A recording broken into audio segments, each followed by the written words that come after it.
When hinges creaks in doorless chambers, whenever the air is deadly still, welcome, foolish mortal, to Darkest Star ASMR and Entertainment.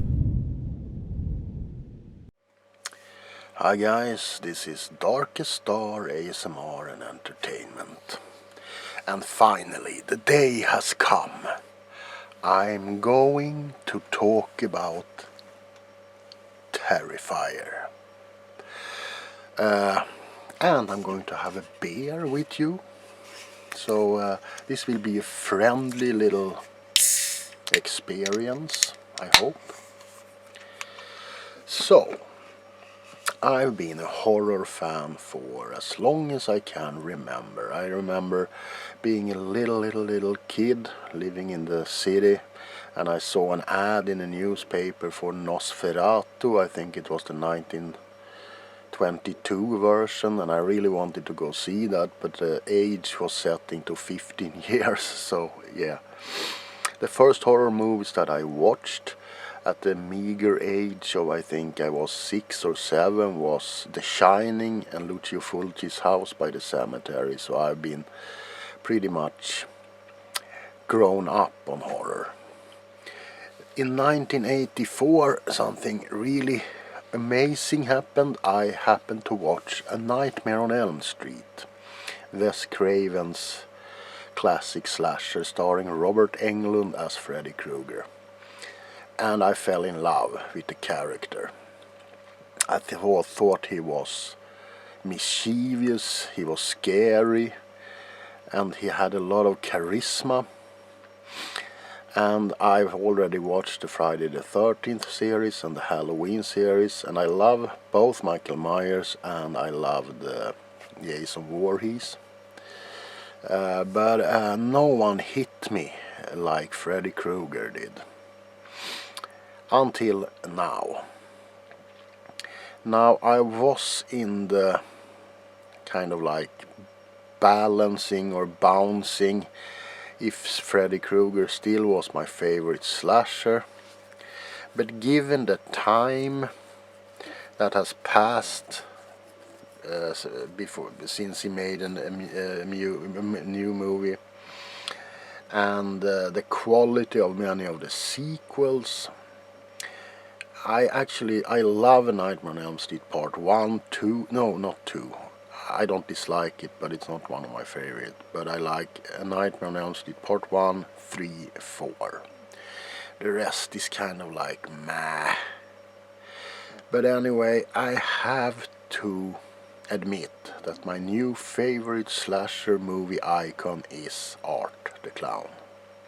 He captured everything that's great about Freddy Krueger without saying a single word, mind you. The playfulness, just the plain look of the killer. And I'm not particularly fond of clowns. It's not that I'm scared of them, I just don't like clowns. I think they're silly. But he doesn't really look like a clown, does he? He's more of a mime. And I think that's making him more scary. So, yeah, Art the Clown is my favorite slasher horror icon villain. Now, I first saw the first Terrifier movie. I had no or little knowledge about, because I really don't like modern films. But I have to say, in the last year I've been surprised by movies like Alien Romulus, and The Substance was an amazing movie. I'm looking forward to Smile 2. I liked Smile 1.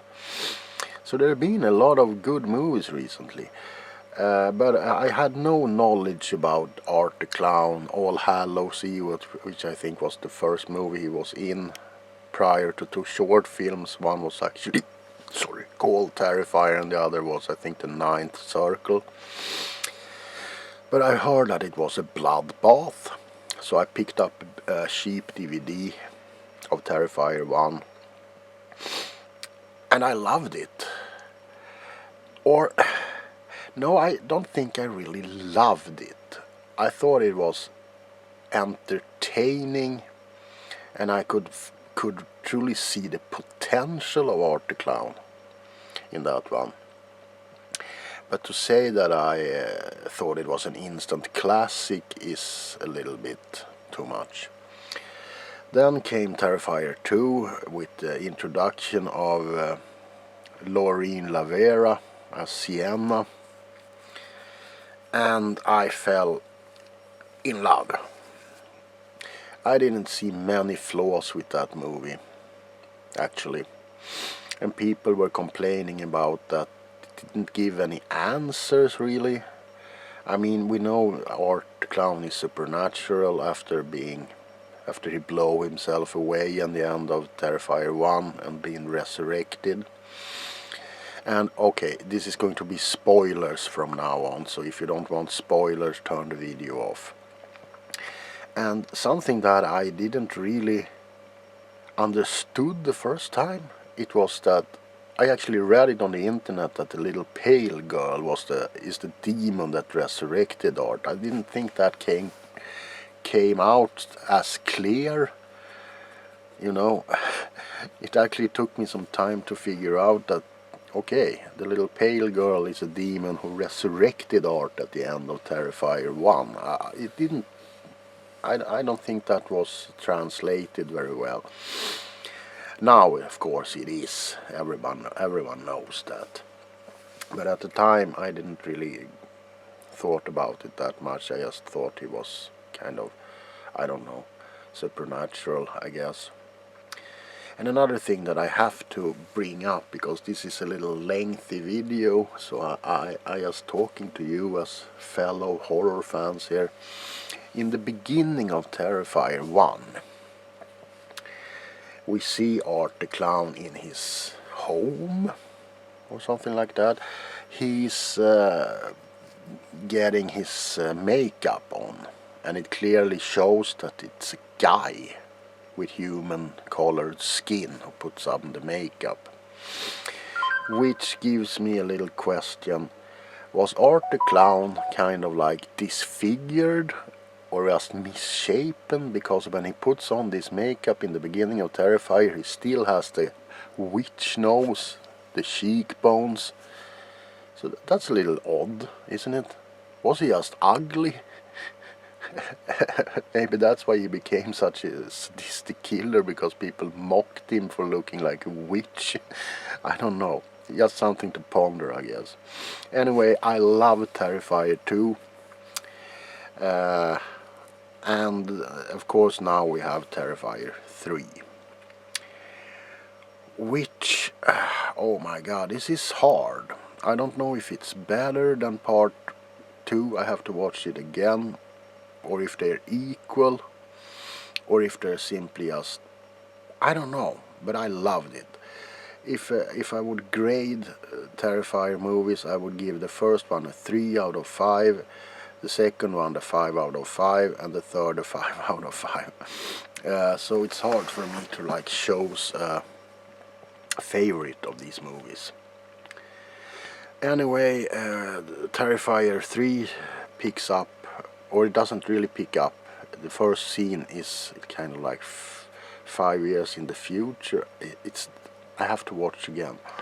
But it's Art visiting a home, a family on Christmas, and he kills the whole family, except maybe the little girl who hides in a cupboard. But he finds her, but you don't see him kill her, so it's up in the air if he really does.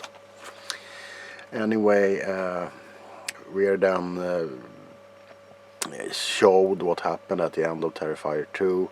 You know, the little pale girl picked up Art's head, and Victoria, Vicky, the victim from the first Terrifier movie, gives birth to Art's head in a gruesome fashion. We see cops visiting the Terrifier carnival, finding Art's beheaded body. He kills one of the cops, takes his head so he doesn't look that suspicious when he gets on the bus to go to the mental institution where his head is. They kill off Chris Jericho. And then Art and Vicky simply goes to a house. I don't know if it's Art's house. And they go into hibernation for 5 years. Which means Art is full of spider webs. And it's a nice nod to a Black Christmas, by the way, the scene. We pick up on Sienna. She has been in a mental institution and is now coming back to her niece, I think it is, or something like that. I have to watch it again. Yeah, Art wakes up and Vicky wakes up from their hibernation and goes on a new brutal killing spree where nothing is off limits.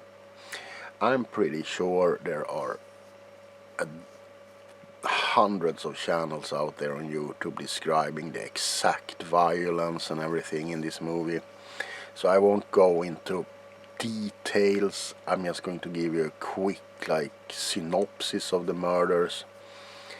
Like the ones who find Art and Vicky, the guy gets scalped or skinned. You of course have the awesome chainsaw scene in which the girl gets cut in half. I think it's a nod to the movie Pieces. And the guy gets split in half. The chainsaw goes up his rear and you see everything in gory detail. You get Santa, played by, what's his name, Bruback, I think. And you also have a cameo from, the Ice Cream Man, Clint Howard. And Art has this kind of nitro, what's it called, freezing fluid that freezes things, and I personally think that's one of the gnarliest scenes when he freezes this guy's hands and then hammers away on them with a hammer. He also freezes his face and rips off his Santa beard and then puts a carrot in his face like a snowman. And then you have the end where he force-feed rats into a woman's throat via a glass tube that he hammers down her throat. Now, to be honest, that scene is pretty gnarly too, but I think she's already dead at that point, because he hammers down this glass tube that is as wide as this beer can down her throat, so I think she's pretty much dead.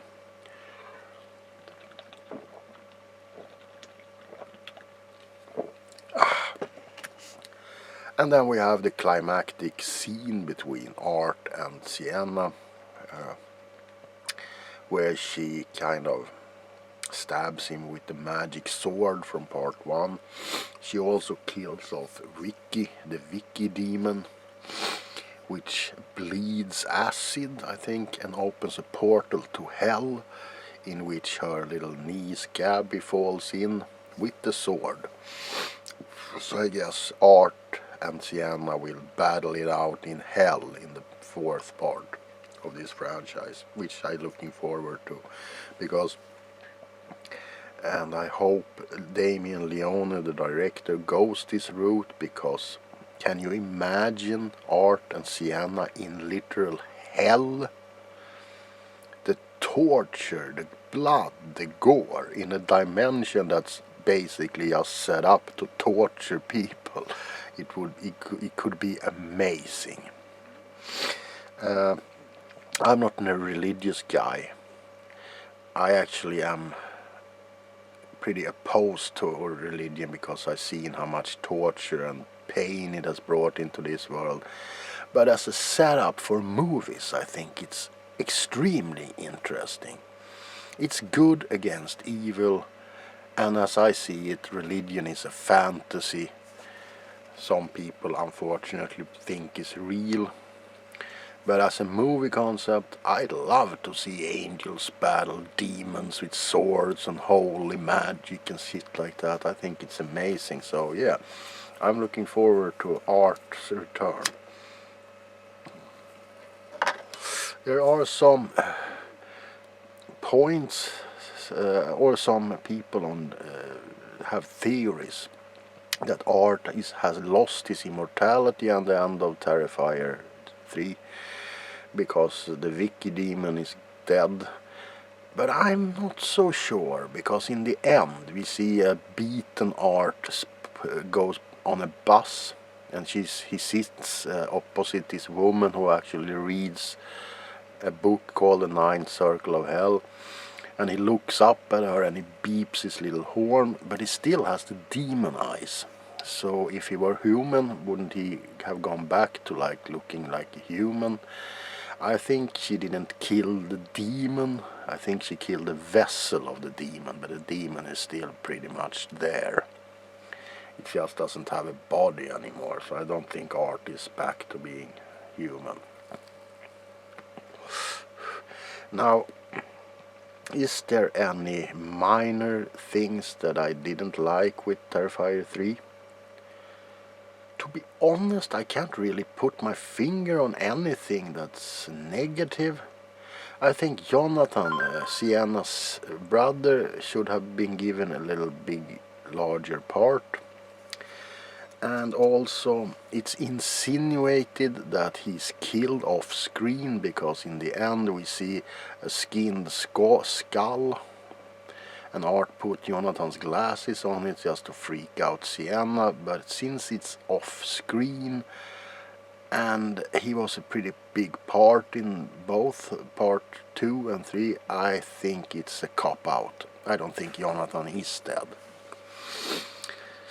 Now my predictions for Terrifier 3 is that Sienna goes to hell to find Gabby, her niece.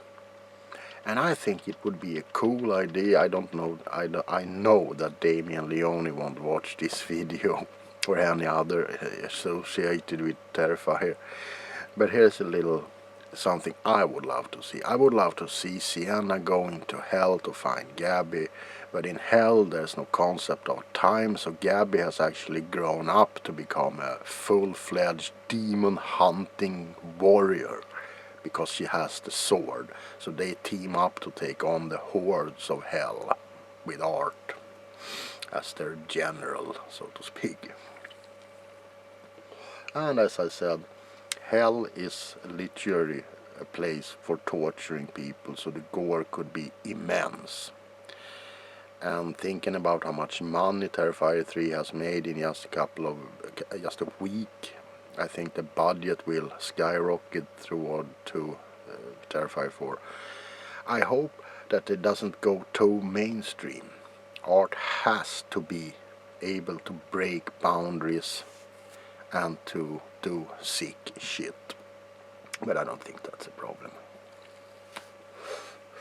Anyway, this was pretty much my spoiler review talk about Terrifier series and Terrifier 3. Have you seen Terrifier 3? And yeah, I also have to say, I don't know if I'm jaded. As I said, one of my first movies I watched when I was a kid was House by the Cemetery by Lucio Fulci, who is famously known for being the grandfather of gore. So even though I flinched a little bit at some of the scenes, like the freezing Santa and knocking his flesh off, I wasn't really that fazed of anything the Terrifier series had given me. It's been more like, wow, cool effects, but I haven't like been grossed out actually, really. I think it's very hard for me to be grossed out. You know, I've seen everything from Cannibal Holocaust to Guinea Pig series and stuff like that. And the kid killing part of Terrifier isn't graphic by any means. You know, he blows up a bomb in the shopping center, killing a lot of kids, but you don't actually see that much. You can see a little bit of the aftermath. They kill a kid in the beginning and you can see his body parts, but it's not like, you know, it's not the first time a kid have been killed on cinema. You know, John Carpenter did it in Assault on Precinct 13, blow a kid's head off. a kid's head off got blown off in Lucio Fulci's The Beyond. It's not the first time, and it's been done worse than in this. And if you kind of think about it, the whole Nightmare on Elm Street series is about a guy killing kids. So I don't think it's that much of a taboo thing. It's a movie. It doesn't happen. I should say, yes, people gets killed in real life, but this isn't real life. So it's a fantasy, and if something, the Terrifier movies are horror / fantasy at this point, with magic, swords, angel, demons and stuff like that.